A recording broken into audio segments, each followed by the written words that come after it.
Kalau kekuasaan bisa dipakai untuk membuat yang lemah menjadi kuat dan yang kuat menjadi lemah, itu adalah ucapan Abu Bakar Siddiq ketika beliau dilantik menjadi khalifah. Apa kata Abu Bakar Siddiq?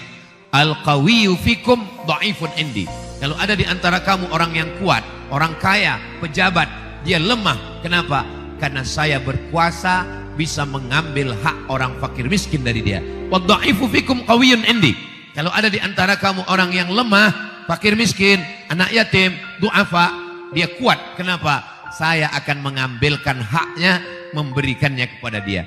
Fakir miskin tidak ngemis, tidak minta, karena ada segenggam kekuasaan yang dipakai untuk menolong agama Allah. Siapa orang yang berkuasa itu? Yang berkuasa itu adalah orang yang tunduk kepada Allah dan Rasulullah sallallahu alaihi wasallam. La tattakhidul kafirin awliya. Jangan kamu angkat orang yang ingkar kepada Allah, ingkar kepada Rasulullah sallallahu alaihi wasallam untuk mengurus urusanmu. Ulil amri, uli orang, amri urusan. Ulil amri, orang-orang yang mengurus urusan kita. Hadiah. Assalamualaikum warahmatullahi wabarakatuh. Alhamdulillah, Allahumma salli ala Sayyidina Muhammad wa ala ali Sayyidina Muhammad. Yang sama kita hormati Ibu Wali Kota atau yang mewakili. Kalau Tuan pergi ke kali jangan lupa bawa pelita. Kalau sering mewakili nanti lama-lama bisa jadi wali kota. Yang sama kita hormati Bapak Profesor Dr. Masruhi MPD, Rektor Universitas Muhammadiyah Semarang. Kemudian Ketua Dewan Takmir Masjid, Bapak Dr. Karnadi Hasan MPD, Al-Mukarram Hafizahullah. Moderator kita pada malam hari ini Bapak Dr. Jumai. Para tokoh masyarakat yang tidak dapat saya sebutkan satu persatu, hadirin hadirat, semuanya insya Allah selalu istiqomah iman dan Islam. Diberikan kesehatan zahir dan batin, bahagia dunia akhirat. Amin ya rabbal alamin. Napoleon Bonaparte datang ke Masjid Al-Azhar Kairo, Mesir. Lalu dengan gagahnya dia naik kuda, masuk ke dalam masjid dengan sepatu botnya. Lalu para kiai-kiai, syekh-syekh itu dia bariskan berjejer. Setelah itu dia panggil stafnya untuk bawa mesin listrik. Lalu dia strum. Akhirnya para ulama itu terkaget. Apa ini? Dia mengatakan inilah peradaban baru dunia. Umat Islam yang ketika itu masih lagi tenggelam dalam perdebatan skolastik khilafiyah, akhirnya tersadar bahwa kita dalam keadaan terjajah. Maka muncullah para ulama yang membangkitkan semangat. Semangat kita sebagai umat mesti bangkit. Sadar, halaka min ru'un lam ya'rif qadrahu. Yang celaka itu adalah orang yang tidak sadar bahwa dia sedang terjajah. Umat Islam tercabik-cabik. Di sebelah bagian utara Tunisia, Aljazair, Maroko, Mauritania itu dijajah oleh Spanyol dan sebagiannya oleh Inggris, oleh Prancis. Mesir dijajah oleh dua negara, Inggris dan Prancis. Khusus Libya dijajah oleh Itali, Mussolini. Pejuangnya yang luar biasa adalah Umar Mukhtar. Kita menonton filmnya yang diperankan oleh Anthony Quinn. Lalu kemudian Asia Tenggara, efek penjajahan itu sampai sekarang. Yang dijajah Malaysia, yang dijajah Inggris menjadi Malaysia, Singapura, Brunei Darussalam. Sedangkan yang dijajah oleh Belanda menjadi Indonesia. Maka kalau kita lihat ada satu pulau yang letaknya di atas, kalau kita tarik garis lurus, sebenarnya pulau ini masuknya ke Malaysia. Itu namanya Pulau Natuna. Ini Kalimantan, ini Sumatera, ini Malaysia. Kita tarik garis lurus, Natuna itu di atas, masuknya ke Malaysia. Tapi kalau kita pergi ke Natuna, Natuna adalah satu kabupaten di antara kabupaten yang ada di Kepulauan Riau. Kenapa? Karena batas negara itu ditetapkan berdasarkan wilayah jajahan. Jadi tercabik-cabiknya kita adalah efek dari penjajahan barat. Lalu umat Islam mulai sadar, lahirlah para tokoh-tokoh, diantaranya Syekh Imam Muhammad Abduh yang pernah menjadi mufti Mesir, meninggal tahun 1905. Beliau pernah terusir dari Mesir, tinggal di Paris, Prancis bersama guru beliau. Itulah dia Jamaluddin Al-Afghani yang menuliskan majalah dikirim ke tempat kita berjudul Al-Urwatul Wuthqa, tali yang kuat berpegang, supaya umat ini sadar. Lalu pemikiran itu datang. Maka ketika Buya Haji Abdul Malik Karim Amrullah diberikan gelar honoris causa doktor dari Al-Azhar, presentasi beliau adalah pemikiran Syekh Imam Muhammad Abduh tentang umat kemajuan yang pemikirannya itu pengaruhnya terhadap masyarakat di Indonesia. Lalu kemudian kita yang masih terjajah ketika itu, maka lahirlah tokoh-tokoh dengan pergerakannya. Tahun 1905 Sarekat Islam, tahun 1912 Muhammadiyah, tahun 1926 Nahdlatul Ulama, 1928 Persatuan Tarbiyah Islamiyah, 30 November 1930 di Medan, Sumatera Utara, lahir Al-Jam'iyatul Wasliyah. Jadi ini embrio, bibit perjuangan melawan penjajahan Belanda di Indonesia. Jadi organisasi keagamaan ini jauh lebih tua daripada negara itu sendiri. Karena kita baru proklamasi, kalau Sumpah Pemudanya 28 Oktober 1928, lalu kemudian kita baru proklamasi 17 Agustus 1945, maka Sarekat Islam, kemudian Muhammadiyah, Nahdlatul Ulama, Perti, lalu Al-Jam'iyatul Wasliyah jauh lebih tua.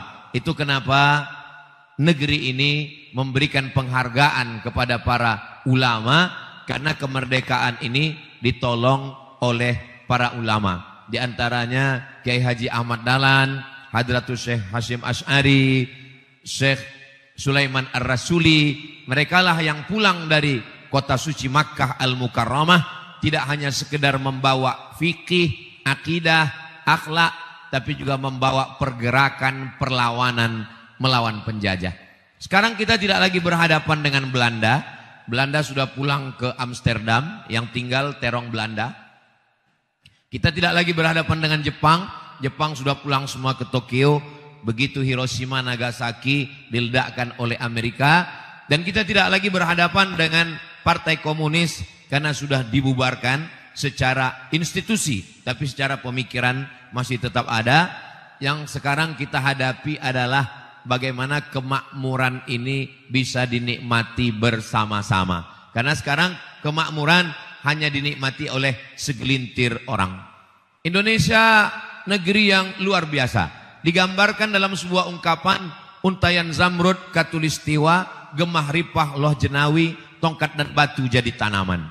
Kita kalau pergi ke kota Makkah Al-Mukarramah, itu di bawah pohon kurma itu mesti ada keran air non-stop 24 jam harus mengalir terus, baru kurmanya bisa hidup. Di tempat kita buang aja itu batang ubi ke belakang, walaupun enggak dilihat, insya Allah besok sudah bisa bertunas. Begitulah hebatnya negeri kita. Minyak yang paling hebat dari tempat kita. Hasil-hasil alam dari tempat kita juga. Dari mulai minyak yang ada di dalam bumi, di perut bumi, sampai yang ada di atas bumi. Saya selalu mengumpamakan, kalau di dalam tanahnya ada minyak bumi dan gas, lalu kemudian di atasnya ada minyak kelapa sawit, sampai minyak jelantah bekas gorengannya pun masih tetap bisa diekspor juga. Jadi kita ini memang luar biasa. Jadi kalau masih ada fakir miskin, ada du'afa, orang susah, itu sebenarnya bukan salah alamnya, tapi salah kelola sumber daya alamnya. Maka alhamdulillah kehadiran Muhammadiyah pada miladnya yang ke-112, dari 1912 sampai sekarang 2024, semoga bisa menebarkan kemakmuran ini merata sebagaimana prinsip Islam, wa ma arsalnaka illa rahmatan lil alamin. Islam ini tidak rahmatan lil muslimin, Islam ini tidak rahmatan lil mu'minin, apalagi rahmatan lil muhammadiyin. Tapi lebih umum, lebih universal lagi adalah rahmatan lil alamin. Saya ikut bangga dan bahagia ketika membaca berita Muhammadiyah yang ada di Amerika, di Eropa, di Australia berhasil menggalang dana, membeli rumah ibadah, merubahnya menjadi masjid. Ternyata mereka tidak hanya memu'allafkan orang, bangunan pun mu'allaf juga. Jadi kalau Muhammad Al-Fatih berhasil merubah Konstantinopel menjadi Istanbul, kota dia Islamkan, lalu kemudian merubah yang dibangun oleh Kaisar Konstantin menjadi masjid yang besar, maka ternyata itu terjadi di zaman modern ini. Ini menjadi penyemangat buat Gen Z, buat anak-anak muda di masa akan datang, ada perjuangan. Tapi kesuksesan ini tidak didapat dengan selonjoran. Karena sekarang anak-anak muda ini kurang perjuangannya. Bawaannya mau selonjoran, habis itu di akhir pekan weekend mau healing. Dikit-dikit healing. Jadi agak kurang perjuangannya. Maka saya bercerita bagaimana kita sebenarnya dari awal penjajahan sampai akhirnya proklamasi kemerdekaan pun belum juga berakhir sampai sekarang. Kita masih lagi ada perjuangan-perjuangan ke depan. Lalu siapa yang akan melanjutkan tongkat estafet perjuangan ini? Itu adalah adik-adik dari mahasiswa-mahasiswi Universitas Muhammadiyah Semarang, insya Allah, yang ada di hadapan saya saat ini. Bapak-bapak ibu sekalian yang tidak lagi mahasiswa bukan berarti masa lalu. Karena yang ada di hadapan saya ini bukan orang tua, ini anak muda semua. Kalau ada yang tua itu sebenarnya hanyalah anak muda yang terjebak di tubuh yang tua. Nah, jadi ini semangat yang luar biasa. Tadi ketika saya lewat dengan Pak Rektor, melihat di bawah, saya lihat ini jamaahnya belum pada datang semua. Rupanya yang saya lihat itu lantai 1 di bawah. Ternyata masjid ini lantai 1, lantai 2, lantai 3 full penuh semua. Melihat lampu-lampunya mengingatkan kita ke Masjid Nabawi. Panjang umur, murah rezeki, ada kesempatan, badan sehat, kita sampai ke Baitullah insya Allah. Yang dilihat tidak sukunya, karena kalau dilihat suku Persatuan Islam Jawa, maka saya merasa minoritas di dalam. Tapi kalau dibuat juga pulau, Persatuan Muslim Pulau Jawa, saya sebagai orang Sumatera merasa sebagai tamu. Tapi yang dilihat adalah titik temu yang semuanya sepakat. Mau yang dari Pulau Jawa, mau yang dari Sabang sampai Papua, dari Maroko sampai Merauke, semua punya titik temu. Kita bertemu pada asyhadu an la ilaha illallah wa asyhadu anna Muhammadan Rasulullah. Jadi yang diambil itu adalah nama Muhammad, Nabi Muhammad SAW. Karena apapun mazhabnya, mau mazhab Imam Hanafi, mazhab Maliki, mazhab Syafi'i, mazhab Hambali, semuanya mengakui Muhammad SAW. Maka saya begitu datang ke Muhammadiyah, saya tidak merasa asing. Kenapa? Karena yang dibawa adalah titik temunya kita semua bertemu pada satu poros, yaitu poros Muhammad sallallahu alaihi wasallam. Hubungan saya dengan Muhammadiyah, saya ketika pulang dari Maroko tahun 2008, tahun 2009 saya ada kajian khusus hadis setiap Sabtu subuh di Masjid Akramun Nas Universitas Riau. Dari tahun 2009, 2010, 2011, 2012, 2013. Masjid ini di kampus tapi didirikan oleh tokoh-tokoh Muhammadiyah. Dan saya diberikan kesempatan untuk menyampaikan hadis di sana. Selama saya menyampaikan hadis di masjid ini, saya tidak pernah jadi imam. Jadi kalau saya diminta jadi imam, saya pura-pura batuk. Kenapa? Karena saya menyadari ada beberapa perbedaan fikih. Tapi titik pertemuan kita tetap pada syahadat. Asyhadu an la ilaha illallah wa asyhadu anna Muhammadan Rasulullah. Ada satu masjid, Masjid Muhammadiyah. Saya juga diberikan kesempatan untuk menyampaikan hadis di Pekanbaru Riau.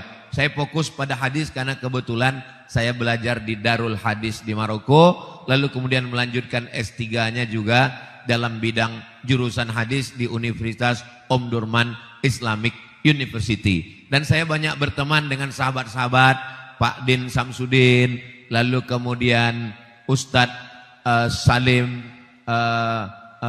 dari alumni Al-Azhar jurusan tafsir, Ustadz Fahmi Salim, lalu kemudian sahabat saya rektor Universitas Muhammadiyah Riau, Ustadz Dr. Saidul Amin. Pertemanan dan persahabatan ini yang terus berlanjut, dan pada akhirnya hari ini saya datang ke Universitas Muhammadiyah Semarang. Rupanya saya sudah ditunggu dari tahun 2020. Jadi seandainya yang ngundang tahun 2020 itu menikah, itu anaknya sudah umur 3 tahun sekarang. Akhirnya kita bertemu. Beberapa waktu yang lalu kita ketemu di online. Saya bersama Pak Rektor ada buat kajian online, dan yang ikut serta waktu itu lebih 1000 orang. Ternyata yang offline hari ini lebih banyak lagi. Kita bisa bersama. Kalau kita lihat apa yang membuat kita bersama, masjid ini terdiri dari banyak unsur. Ada dindingnya, ada tiangnya, ada kubahnya, ada lantainya, ada mihrabnya. Tapi mereka semuanya bersatu atas nama masjid. Kalau masjid aja mau bersatu, mengapa kamu dengan aku tidak? Nah, oleh sebab itu maka yang kita cari adalah titik temu. Kalau kita mencari titik temu, terlalu banyak titik temu untuk mempersatukan kita. Tapi kalau yang mau dicari ini perbedaan, saya dengan Pak Dr. Jumai juga banyak perbedaan. Dari atas sampai bawah kami udah berbeda. Beliau pecinya hitam, saya putih. Baju saya merah, saya baju putih, beliau hijau. Tapi beliau tidak pernah mempertanyakan. Tapi saya sudah siap jawaban. Seandainya beliau bertanya, kenapa Ustadz pecinya merah, bajunya putih? Saya akan jawab, NKRI harga mati. Jadi kalau kita tidak ada kecurigaan, kita semuanya menemukan pada titik kebersamaan, maka kita bisa menatap masa depan yang lebih baik. Setelah kita bisa bersama, duduk bersama, lalu pada proses berikutnya, mau dibawa kemana hubungan kita? Maka hubungan kita mau dibawa bahwa ini negeri amat sangat kaya, bagaimana kemakmurannya bisa dinikmati orang banyak. Sekarang saya pergi ke pedalaman. Dari ibu kota provinsi Riau, Pekanbaru, saya naik mobil 5 jam ke kabupaten perbatasan Provinsi Jambi. Sampai di dalam mobil ditinggal di tepi sungai, kami masuk ke dalam lebih kurang 7 jam. Sampai di dalam kita masih menemukan masjid yang lantainya masih tanah. Pernah di semen, pernah mengalami semen tapi sudah nyaris lupa. Dindingnya masih kayu dengan paku-paku yang sudah mulai lapuk. Enggak perlu didorong pakai jari untuk mencopot dindingnya. Cukup dengan bersin aja, copot. Nah ini kalau kita sudah begini, kita tidak bisa lagi bawa perbedaan. Apapun nama ormasnya, dari latar belakang mana, mazhab apa yang dipakai, maka yang kita, jangankan sesama orang Islam itu kalau pergi ke laut, lalu di tengah laut ada orang tenggelam, dia tidak akan nanya, kamu agamanya apa? Kalau Islam saya tolong, kalau enggak kamu makanan hiu. Tidak begitu. Maka kita ini kalau berbeda agama saja kita bisa saling tolong menolong. La yanhakumullahu 'anil ladzina lam yuqatilukum fid din. Kalau mereka tidak memerangi kamu, walam yukhrijukum min diyarikum, tidak mengusir kamu. 2, mereka tidak memerangi kamu dan mereka tidak mengusir kamu, maka kamu boleh balas dengan 2. Antabarruhum, buat baik pada mereka, wa tuqsitu ilaihim, bersikap adillah pada mereka. Hasan baik, khair baik, jayyid baik, thayyib baik. Tapi kenapa yang dipakai Allah untuk orang yang beda agama ini? Antabarru, barru, birrul walidain. Kata Syekh Yusuf Al-Qardawi, birrul walidain dipakai untuk orang tua. Maknanya, kalau tetanggamu yang tidak Islam itu baik, maka kamu balas kebaikannya seperti kamu berbuat baik kepada orang tua kamu. Kalau berbeda agama saja diajarkan demikian, apalagi hanya berbeda organisasi, berbeda warna, baju seragam, maka ketika kita memahami bahwa beban kita banyak sekali. Saya di mana-mana tausiah, selesai tausiah datang ibu-ibu, Ustadz Abdul Somad, anak saya mau melanjutkan sekolah, tapi sampai sekarang belum punya uang untuk SMP tahfiz. Yang satu lagi datang, saya sudah lulus ke Al-Azhar Ustadz, tapi tiket pesawat saya belum ada. Ini menunjukkan bahwa kita belum lagi kemakmuran itu dinikmati orang banyak. Saudi Arabia tanahnya tandus, tidak ada kebun sawit, tidak ada tanam-tanaman yang hijau. Dia cuman punya minyak, tapi dengan minyaknya itu mendapatkan keberkahan luar biasa. Kita gas punya, minyak punya, emas punya, batu bara punya. Batu bara yang di dalam tanah. Kalau yang di atas tanah ini bisa berjalan. Namanya Abdul Somad batu bara.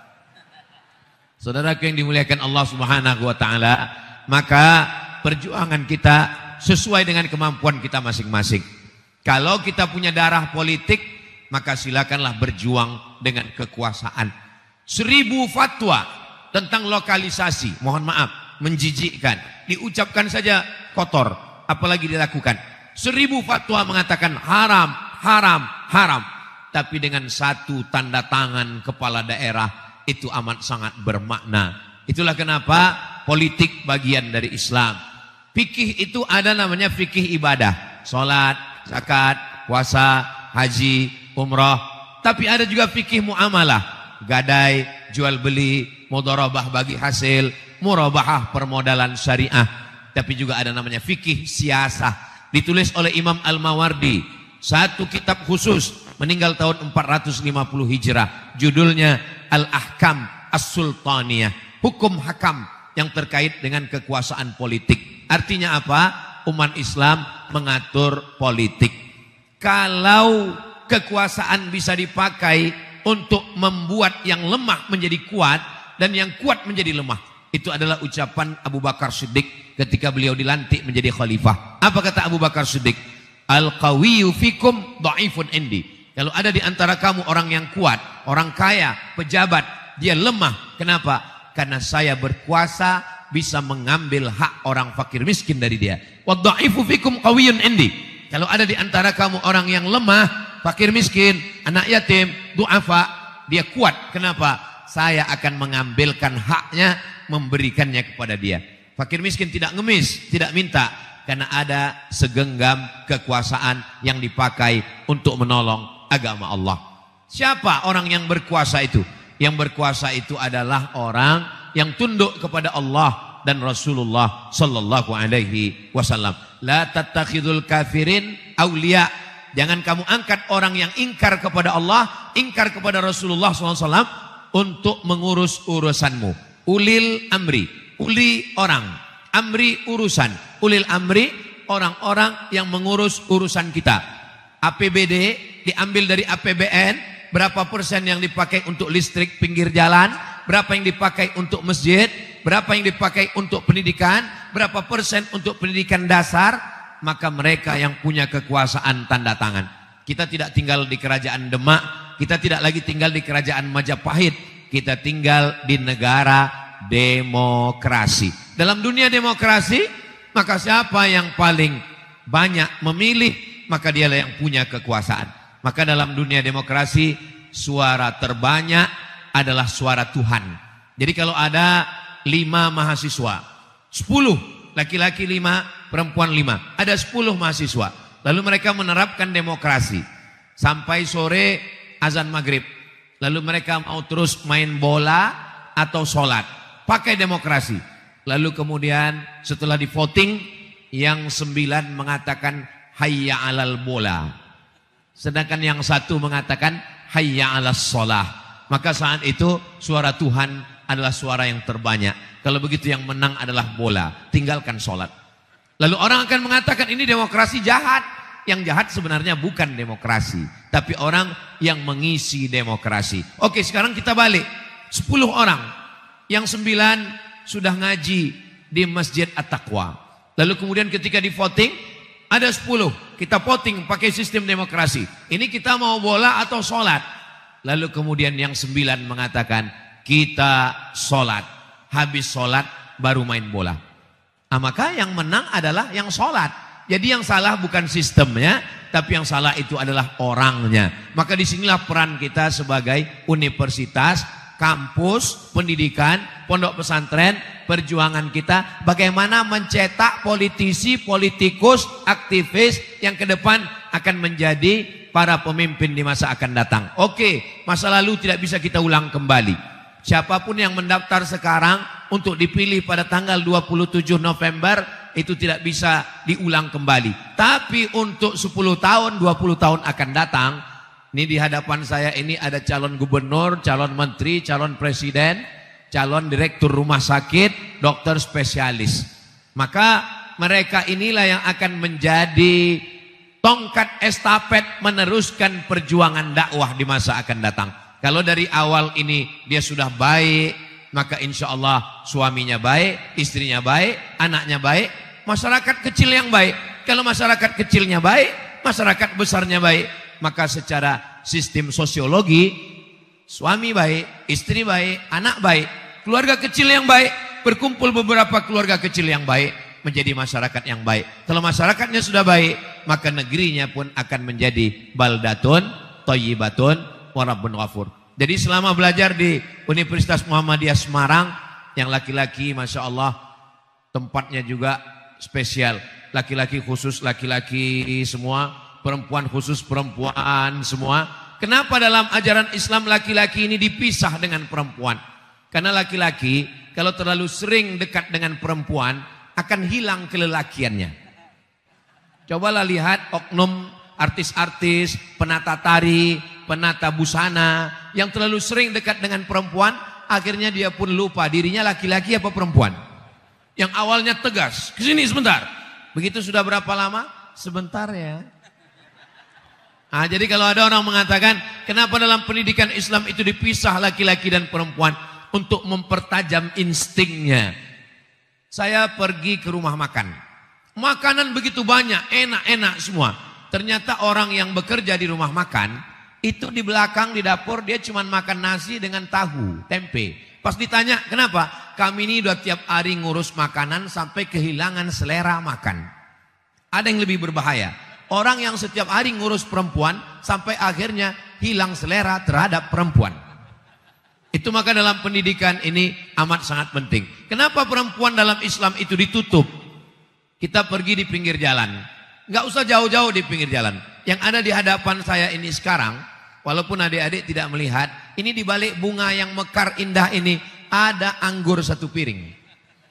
Anggurnya ditutup plastik, sudah dibuka oleh panitia. Kalau ada anggur, apel, melon, semangka di pinggir jalan, sudah dibelah, mengering, dikerubungi lalat. Sementara ada yang di dalam mall, di dalam kaca, pasti kita akan mencari yang tertutup.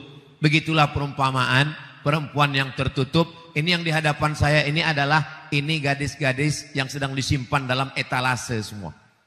Sedangkan yang dipajang di pinggir jalan, maka harganya akan murah, akan jatuh. Ada seorang perempuan dari Yaman. Dia presentasi ke Amerika. Dia pakai hijab, pakai jilbab, pakai baju panjang.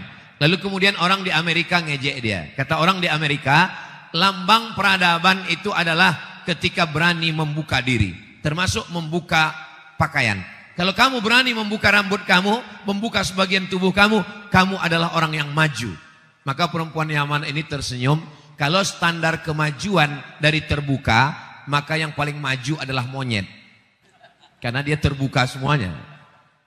Nah, jadi kalau ada yang di luar sana tersinggung mendengar tausiah saya, kunci mendengar tausiah saya satu, jangan tersinggung. Karena beberapa orang tersinggung, meninggal. Saudaraku yang dimuliakan Allah Subhanahu wa Ta'ala. Di mana pendidikan ini berawal? Puncak dari pendidikan adalah universitas.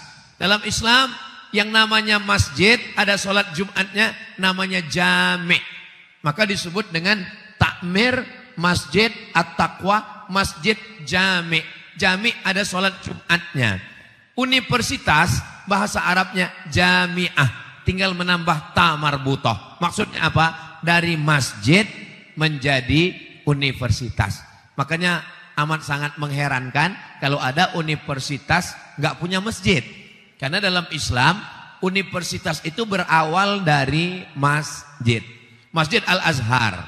Masjid Al-Azhar ini didirikan oleh Jauhar As-Siqilli. Siqilli satu daerah di Andalusia namanya Sisilia. Kalau saya sebut Andalusia, ada juga mahasiswa yang nggak tahu. Andalusia itu di mana Pak Ustadz? Real Madrid, Barcelona. Oh ya, tahu. Andalusia Spanyol. Lalu kemudian Salahuddin Al-Ayyubi merubah masjid ini 1 tahun dikosongkan. Nggak boleh ada kegiatan untuk merubah supaya Syiah Fatimiyah keluar. Setelah itu barulah menjadi Masjid Ahlus Sunnah wal Jamaah. Perjuangan Salahuddin Al-Ayyubi, Masjid Al-Azhar berubah menjadi Al-Azhar University di Mesir. Yang kata orang tertua di dunia. Sebenarnya masih ada yang lebih tua lagi. Itu di Tunisia, Masjid Zaitunah. Masjid Zaitunah berubah menjadi Universitas Zaitunah. Sebetulnya masih ada yang tua lagi di Maghribi. Namanya Masjid Karawiyin. Karawiyin berubah menjadi universitas tertua di dunia, yaitu Jami'ah Karawiyin, Karawiyin University. Lebih tua daripada Harvard, lebih tua daripada McGill, lebih tua daripada Cambridge, lebih tua daripada Sorbonne Paris, Perancis. Jadi bahwa masjid adalah cikal bakal pendidikan. Karena kalau kita mau kemakmuran ini merata, itu berawal dari kepemimpinan. Seandainya doamu makbul, kata Imam Ahmad bin Hambal, dikutip oleh Syekh Yusuf Al-Qardawi, seandainya doamu makbul dan doa itu cuma satu, jangan minta suami yang soleh. Ibu, adik-adik, mahasiswi, seandainya doa kalian makbul tapi doanya cuma satu, jangan minta suami yang soleh. Kenapa? Karena kalian belum siap berbagi dengan orang lain. Adik-adik juga yang laki-laki, jangan minta istri yang solihah. Kenapa? Karena istri solihah hanya milik kalian sendiri. Tapi mintalah pemimpin yang adil. Kenapa? Karena kalau kita punya pemimpin yang adil, maka keadilannya milik semua. Maka di antara doa yang diajarkan, la tusallit alaina bidzunubina, jangan hukum kami karena dosa kami. Hukumannya apa? Man la yakhafuka wa la yarhamuna. Lalu naik orang yang memimpin kami, orang yang tidak takut kepadamu dan tidak sayang kepada kami. Fidel Castro, komunis, ateis, enggak percaya sama Tuhan. Kuba terkenal dengan cerutunya. Fidel Castro tidak bertuhan, tapi dia sayang dengan rakyatnya. Maka rakyat Kuba merasa terlindungi, terayomi. Tapi ada yang lebih parah lagi. Tidak takut pada Tuhan, tidak sayang pada rakyat. Maka hidup di dalam tanah lebih baik daripada di atas tanah. Penderitaan di dalam tanah, mati selesai. Di atas tanah kita masih ketemu dengan orang yang berkeringat, berdarah-darah dari pagi sampai petang, tidak cukup untuk makan. Kuliah UKT begitu tinggi, biaya yang luar biasa. Setelah sarjana pun tidak mendapatkan pekerjaan yang layak. Saya pulang dari Mesir tahun 2002, pulang dari Maroko 2006, membawa titel LCMA, sebelah kiri S1 LC, sebelah kanan MA. LCMA lagi cemas mencari anak gadis. Saya pergi ke Malaysia, saya ketemu dengan teman saya. Apa kata cerita teman saya? Saya pulang, saya punya utang. Karena setiap tahun mereka boleh minjam ke negara 6.000 ringgit. 6.000 ringgit kali 3.000, 18 juta satu tahun untuk biaya kuliah. 18 juta, 18 juta, 18 juta, 18 juta. 4 tahun belajar. Begitu pulang, dicek berapa utangnya. Ternyata utangnya sudah lunas karena nilainya jayid. Jayid, good. Jayid jiddan, very good. Mumtaz, excellent. Ustaz Somad, nilai saya juga jayid. Ustaz pulang nggak ngecek utang. Memang nggak ada pinjaman sama sekali. Memang nggak pernah diberi pinjaman. Apa yang mau dibayar? 4 tahun saya belajar di Al-Azhar Kairo Mesir. Beasiswa saya murni dari Al-Azhar. 162 pon. 50 pon sewa rumah, 50 pon untuk makan, 20 pon beli buku, 20 pon ongkos angkot, 20 pon simpan di buku. Mana tahu sakit perut, mencret, pening kepala, demam. 4 tahun tidak pernah minta uang ke kampung. Orang tua saya alhamdulillah mampu. Sebatang dua batang ada pohon sawit. Tapi untuk meminta saya tidak mau. Saya mau merasakan pendidikan, berdikari. Akhirnya hari ini saya bisa bicara kepada adik-adik mahasiswa, kalian belajar. Makanya ketika ada mahasiswa yang nanya ke saya, Ustadz beri saya motivasi. Saya sekarang lagi galau, kurang semangat belajar. Saya bilang mudah aja. Kasih tahu sama ayah ibu di rumah, jangan kirim belanja 4 tahun. Insya Allah semangat. Gimana? Siap? Saya mulai belajar di Al-Azhar bulan September tanggal 5 tahun 1998. Saya selesai bulan Juli tahun 2002. Jadi S1 saya selesaikan 3 tahun 10 bulan. Pakai buku bahasa Arab yang ngajar orang Arab di Arab. 4 tahun saya nggak pernah pulang. Sekalipun saya nggak pernah pulang. Bukan karena serius, tiket mahal.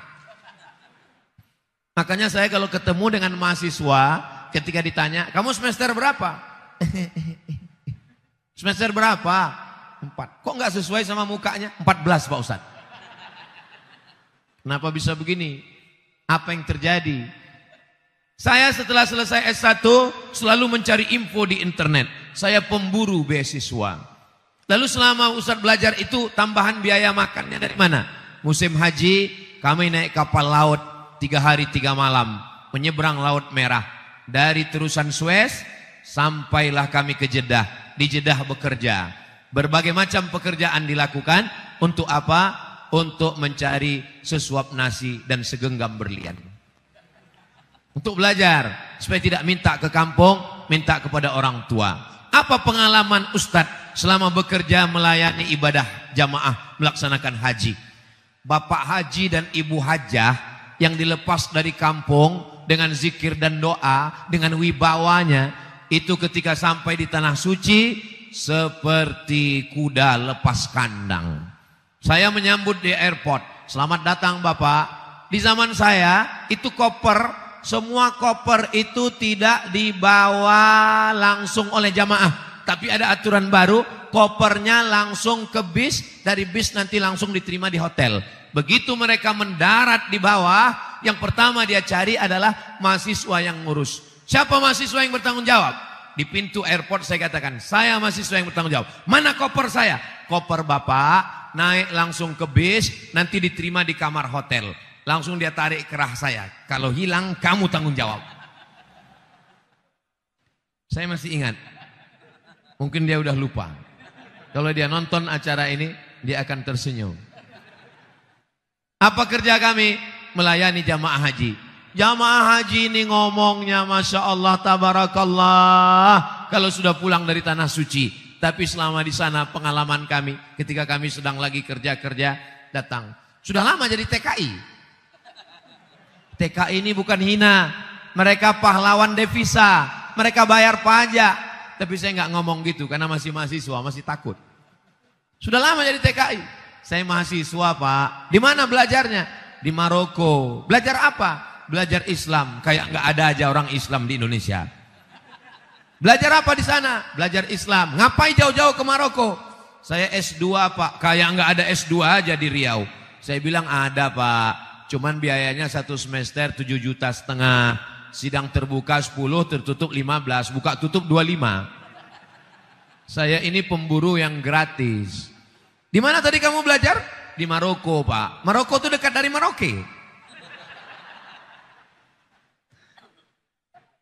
Jadi adik-adik sekalian, maka gantungkan cita-cita setinggi bintang di langit, tapi yakinlah kakimu masih nginjak bumi. Artinya apa? Pulang ke kampung halaman.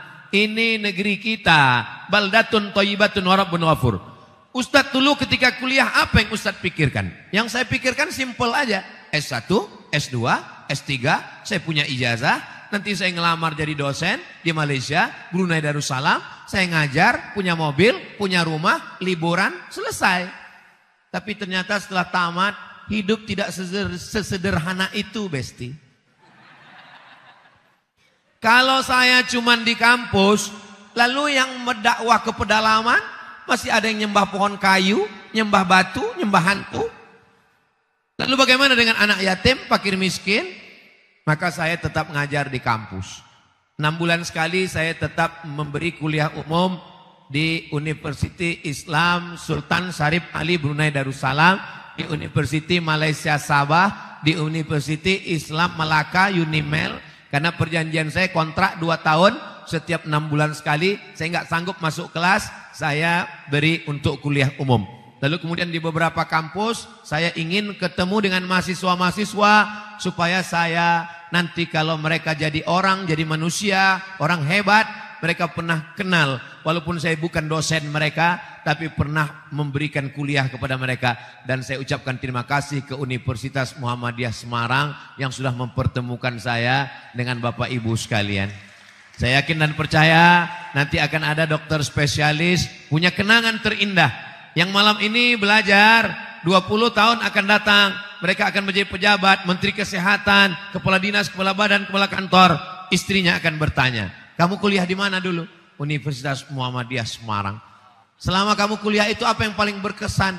Yang paling berkesan ketika itu ada satu penceramah di masjid kami. Siapa namanya? Almarhum Abdul Somad. Pada akhirnya hidup hanyalah sepotong kenangan, maka tinggalkanlah kenangan yang baik. Saya ingin menjadi kenangan yang baik pertemuan kita malam ini. Kalau nanti sudah jadi orang, maka jangan hanya menikmati alam yang indah ini untuk diri sendiri. Timah kita, emas kita. Pulau yang disebut sebagai pulau emas bernama Sumatera. Dengan minyaknya, gas bumi, PT Arunnya di Aceh. Dengan gas minyaknya di Riau, dengan kelapa sawit terluasnya, dengan hutan yang menghijau, belum lagi Kalimantan, Sulawesi, saudara kita yang ada di Papua. Maka orang Islam dia tidak ingin menikmati sendiri. La yu'minu ahadukum, kamu tidak beriman hatta yuhibba li akhihi, sampai kau sayang kepada saudaramu ma yuhibbu li nafsihi, sama seperti sayang pada diri sendiri. Orang beriman kalau dia makan, dia tidak sedang ingat dirinya saja. Apakah saudara saya juga merasakan hal yang sama lewat di tenggorokan saya? Kalau ada orang Islam pergi ke Makkah bolak-balik, hajinya sampai berkali-kali, tapi ternyata tetangganya masih ada yang belum makan, anak nggak bisa ikut ujian karena tertunda bayar uang sekolah, mati lampunya karena tokennya habis nggak bisa beli paket. Maka sesungguhnya kata Nabi, laisa bil mu'min, dia tidak diakui sebagai orang beriman. Siapa dia? Yabitu sab'anan, tidur dalam keadaan pulas, lelap, wajaruhu ila jambihi ja'i'un, tetangga di samping rumahnya kelaparan. Alhamdulillah kita berada di tempat yang nyaman, masjidnya indah, cantik, bangunan luar biasa, bisa berkumpul dengan para profesor, guru besar, tokoh masyarakat. Tapi nun di pinggir kota masih ada saudara kita yang mengumpulkan kardus, kertas hanya untuk mencari sesuap nasi. Saya dengan segala keterbatasan saya, hanya seorang guru ngaji, hanya bisa memberikan beasiswa 25 orang 1 tahun untuk SMP. Kelas 1 25, kelas 2 25, kelas 3 25. SMA kelas 1 25, kelas 2 25, kelas 3 25. Laki-laki 25, perempuan 25. Jadi 150 perempuan, 150 laki-laki. Tapi kalau adik-adik berhasil jadi dokter spesialis, orang kaya. Saya heran juga. Kalau anak-anak kecil ditanya, kamu mau jadi apa? Seringkali jawab jadi dokter. Dulu saya sangka jadi dokter itu karena ikut-ikutan temannya. Sekarang saya baru paham. Kenapa anak-anak itu kalau ditanya mau jadi apa? Jadi dokter. Ternyata dokter itu senternya kecil aja. Beda sama senter jaga malam. Jaga malam senternya gede, baterainya 6. Nyala dari jam 6 sore sampai jam 6 pagi. Dokter senternya kecil, baterainya 1. Tapi hasil duitnya buka mulut 10. Banyak pasien yang takut tutup mulut. Kenapa? Karena dia khawatir buka bayar, tutup bayar lagi. Martil, mohon maaf tukang jangan tersinggung. Tukang bawa martil yang kerja harian paling tinggi kalau di Sumatera 100-250 ribu, itu paling tinggi sudah. Tapi dokter martilnya kecil aja, pukul lutut 20 juta. Lutut kiri, lutut kanan. Pantesan anak-anak ketika ditanya mau jadi apa? Mau jadi dokter. Nggak perlu ngomong banyak dan tulisan nggak perlu bagus. Dan orang yang omongannya didengar, yang paling dengar omongannya, omongan ustadz orang nggak percaya. Banyak orang nggak percaya. Alah ustadz ngomong aja, tapi dokter bohongnya aja percaya. Bapak sakit. Ini kelihatannya kalau begini penyakitnya ini nggak sampai hari Jumat selesai nih. Percaya dan takut sekali. Makanya yang paling bisa berdakwah itu bukan Abdul Somad. Tablik akbar menggelegar. Orang nggak percaya. Tapi kalau dokter hanya berdua di ruang ICU. Waspadalah. Percaya semua. Maka adik-adik calon-calon dokter kalian manfaatkan ini sehebat-hebatnya.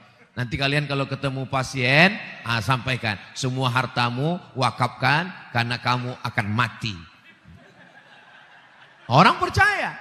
Saudara yang dimuliakan. Supaya apa? Supaya ini dinikmati orang banyak. Alhamdulillah di usianya yang ke-112 lebih 1 abad, tanah wakaf terbesar di dunia adalah tanah wakaf Muhammadiyah.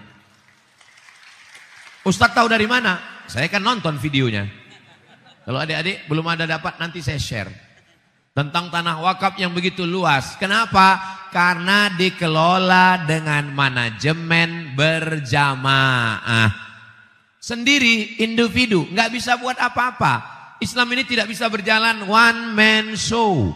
Nabi Muhammad SAW ada orang tua yang bijaksana, Abu Bakar Siddiq. Ada anak muda yang cerdas, Ali bin Abi Thalib. Ada anak muda yang kaya, Utsman bin Affan. Ada anak muda yang bertenaga, berotot, Umar bin Khattab. Ada perempuan yang kaya, Khadijah. Ada perempuan yang cerdas, Aisyah. Jadi kita hari ini sedang mengukur diri kita. Coba kita renung. Oh, saya ini tua bijaksana, Abu Bakar. Saya ini anak muda cerdas, brilian, IQ tinggi, IP 4, Sayyidina Ali. Saya nggak terlalu cerdas tapi bertenaga, Umar. Saya ini kaya raya, Utsman. Kaya enggak, bijaksana enggak, cerdas juga enggak, dermawan juga enggak, Abu Lahab. Apa yang bisa kita bawa? Apa yang bisa kontribusi kita ke negeri ini? Kalau kita sudah dipakai Allah, innallaha idza ahabba abadan ista'malahu. Allah kalau sayang kepada seorang hamba, maka dia pakai hamba itu untuk menolong agamanya. Kamu sekolah di mana?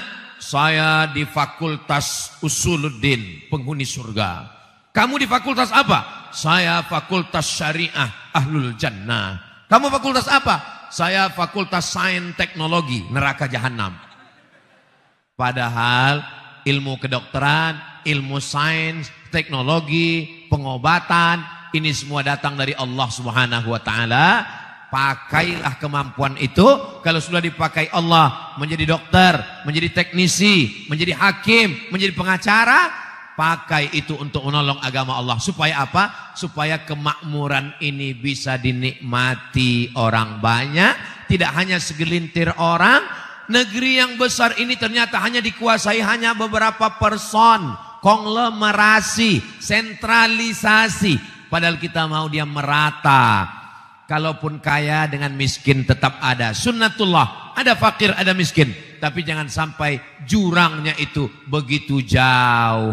Sekaya apapun kita, visi misi kita tetap ada pada pendidikan, sosial, dan dakwah. Kalau saya perhatikan, sebagai orang yang dari luar melihat Muhammadiyah, panti-panti asuhan. Berapa kali saya tausiah di panti asuhan Muhammadiyah, sosial. Pendidikan, dari mulai universitas sampai TK, sampai RA, Muhammadiyah. Konsen di pendidikan, sosial, pendidikan, dan dakwah. Yang mengirim da'i-da'i ke pedalaman, ke hutan, ke desa, ke gunung. Maka yang 3 ini. Inilah yang kita tinggalkan. Saya ini dokter spesialis Pak Ustadz. Saya nggak bisa buat panti. Saya nggak bisa berdakwah. Kita serahkan kepada orang lain, tapi support dananya kita dengan yang kita miliki. La yudraku kulluh, la yutraku kulluh. Kalau nggak bisa buat semuanya, jangan tinggalkan semuanya. Nggak bisa bangun satu masjid, jangan tinggalkan satu masjid. 2-3 sak semen, batu bata, batu kerikil. Nggak semuanya mesti tampil ke depan. Tiang yang kokoh ini, yang kuat itu bukan keramik. Justru keramik itu yang paling lemah. Tiang ini yang paling kuat adalah besi di dalam. Besi di dalam itulah yang paling kuat penyangganya. Tapi besi tidak pernah menampilkan keluar. Kalau ada masjid yang besinya keluar, itu masjid belum selesai. Kata besi biar saya di dalam. Kata semen biar saya di dalam. Kata kerikil biar saya di dalam. Hai keramik, kamu yang paling tipis, kamu yang paling murah, kamu yang paling tidak berdaya. Tapi untuk acara ini biarlah kamu yang tampil keluar. Keramik yang di luar. Begitu juga dengan masjid. Kalau saya berdiri di hotel sana, buka jendela, yang saya lihat adalah kubah masjid. Kubah yang terakhir dipasang di atas. Padahal pondasi yang sangat kuat adalah pondasi yang dicor. Tiang yang ditanam, dipukul ke dalam. Setelah itu baru dibuat pondasi dasar. Itu di dalam. Dia tidak pernah muncul ke depan. Ketika berhadapan dengan orang, yang kelihatan ini sejengkal. Sejengkal ke atas, sejengkal ke samping. Wajah yang paling lemah. Lalu apa yang paling kuat dalam diri kita? Jantung. Jantung dalam diri berdegup, berdetak. Makanya orang ketika meninggal ditanya, Bapak Anu yang kemarin datang pengajian mana? Ninggal. Kenapa? Serangan jantung. Jantung. Tapi jantung tidak pernah tampil ke depan. Bayangkan kalau jantung transparan. Apa yang terjadi dengan kita? Artinya apa? Kamu kuat bukan karena tampil ke depan. Kamu kuat bukan karena kamu striker. Tapi ada back di belakang, ada pemain cadangan yang sudah siap, dan ada kiper yang selalu menjaga gawang. Jadi kalau kita solid begini, kita nggak saling menyalahkan. Para profesor, guru besar, para dokter, aktivis tidak mengatakan, apa itu Abdul Somad? Cuman ceramah, ngomong. Ya ceramah itu ngomong. Memang ada orang yang nggak boleh ngomong. Siapa itu? Tukang. Tukang nggak boleh ngomong. Karena saya perhatikan kalau tukang ngomong, kerjanya berhenti.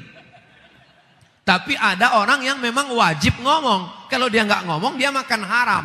Siapa itu? Parlemen. Parle bahasa Perancis artinya ngomong. Parle ngomong. Parlemen tempat orang ngomong. Dia memang dibayar untuk ngomong. Ada uangnya. Batuknya jadi bayar. Ada uang tunjangannya. Ada mobil dinasnya. Ada uang listriknya. Rumah dinas, mobil dinas, istri dinas. Hanya untuk ngomong 5 tahun. Maka kalau ada di parlemen dia nggak ngomong, tidur, dia makan duit haram.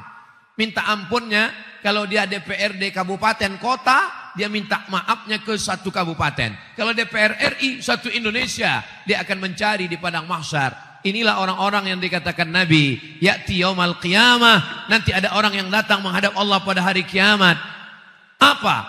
Pahala solatnya banyak, puasanya banyak, hajinya banyak, zakatnya banyak, sedekahnya banyak. Tapi ternyata amalnya itu habis. Kenapa?